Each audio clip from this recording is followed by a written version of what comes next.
Why did one Supreme Court ruling just punch a 20,000 crore rupees hole in JSW Steel's expansion story? Why did Zomato end its 15-minute quick food delivery? And do DIIs hold a larger share than FIIs in Indian markets? Most importantly, what can you do with this information?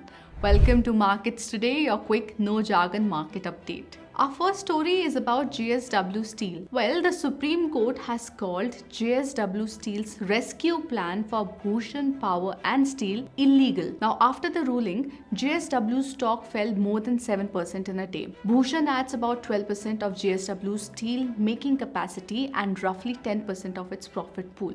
So losing it hurts. For investors, until JSW convinces the court to review the case, the share could stay under pressure. If you already own it, watch for updates, and if you don't, it may be wiser to wait for clarity. Our second story is about Zomato. Well, 4 months after launch, Zomato's 15-minute quick delivery button has disappeared from the app in metro cities like Bengaluru, Gurugram and Mumbai. Now, this is the second time Zomato has shelved an ultra-fast idea.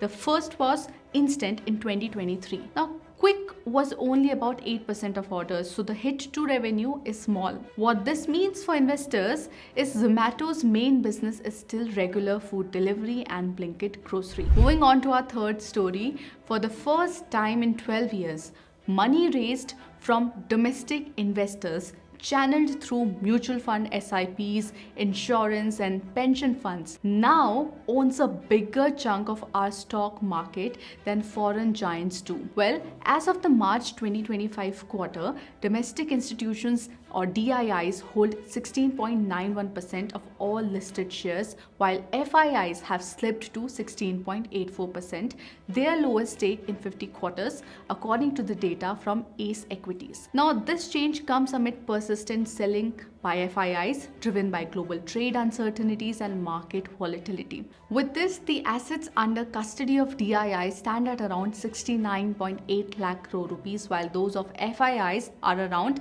69.5 lakh crore rupees. Now, our last story is about exports. India sold goods and services worth almost $825 billion in 2024-25.